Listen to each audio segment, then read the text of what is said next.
Hey everyone, my name is Magali, but you guys can call me Mags because sometimes Magali seems to be a hard name to pronounce. However, welcome to the Trauma Trail. This is not my very first episode. This is just an introductory episode. And honestly, I'm kind of nervous and excited at the same time. I've been thinking about this for so long, planning it in my head, overthinking it. And finally, now it's happening. So, thank you for being here with me, especially from the very beginning. I'll start by telling you a little bit about myself and why I decided to create this space. I am a paramedic. I've been in the EMS world for a long time. Since 2004, I started as an EMT and eventually became a paramedic in 2013. And over the years, I've seen a lot. Things that stay with you, things that you carry quietly, people you never forget. And the truth is, trauma changes people, just like it changed me. But what I want to talk about on this channel isn't just about what we see in the field, is about something deeper. The Trauma Trail is going to explore the intersection of medical care, crime, and human suffering. Stories that often get swept under the rug or buried under headlines. Stories where the healthcare system or the people within it failed or where they were part of something much darker. Now, I'll be real with you, starting this channel wasn't easy. I felt stuck for a very long time. I kept asking myself, who am I to be doing this? What do I really have to offer? I'm not a teacher. I'm not someone who gets up in front of a classroom or gives lectures, but I've lived it. I lived it for the long shifts, the broken systems, the chaos, and the quiet aftermath that nobody talks about. And I realized maybe that's exactly why I should be doing this. Because sometimes it takes someone who's walked through it to truly speak on it. I've always been drawn to true crime, especially medical true crime, because it feels close to home.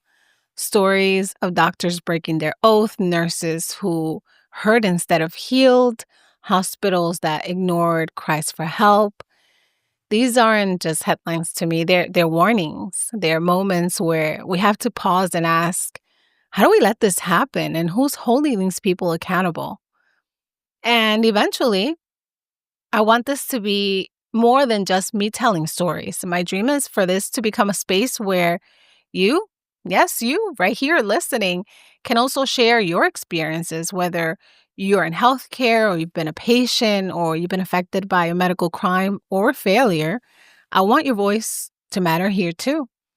I truly believe there's so much power in storytelling. It's how we connect, how we heal, and sometimes how we seek justice. And if I'm being really honest, completely honest, another reason I'm doing this is to better my English. English isn't my first language, and this process of writing, speaking, editing, all of this is helping me. It's going to help me grow.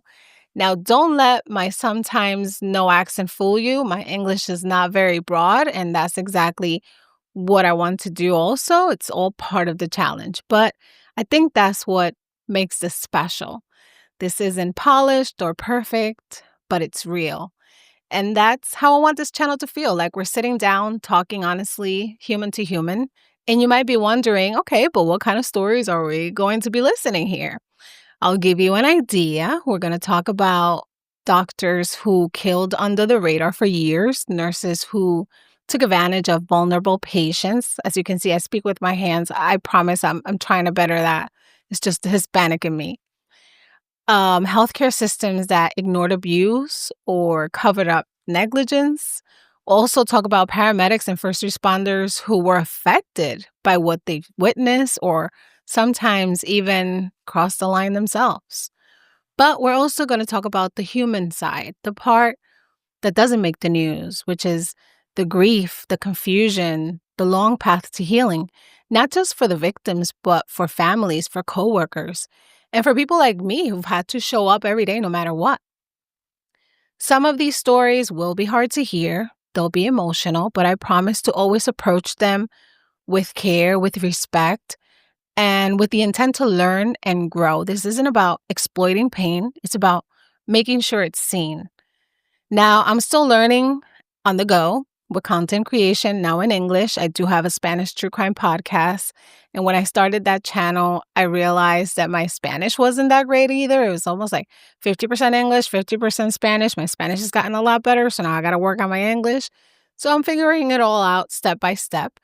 But I hope you'll stick around, grow with me, and maybe even help me shape what the trauma trail becomes, whether it's through comments, suggestions, story submissions, or just hitting play. You're part of this too now. So if you're interested in real stories and the messy intersection of medicine, crime, and trauma, if you wonder what happens behind closed doors or what emergency workers carry home after the sirens fade, this is a place for you. And like I said, someday I want your stories here too, whether anonymous or not, public or private. I want people to feel seen and heard because trauma shouldn't be something we carry alone. So, thank you so much for listening to me today, giving me the chance to introduce myself and to start something that honestly means so much to me. I'm Mags, and this is just the beginning of the trauma trail. So, let's walk this trail together. Hope to see you guys soon.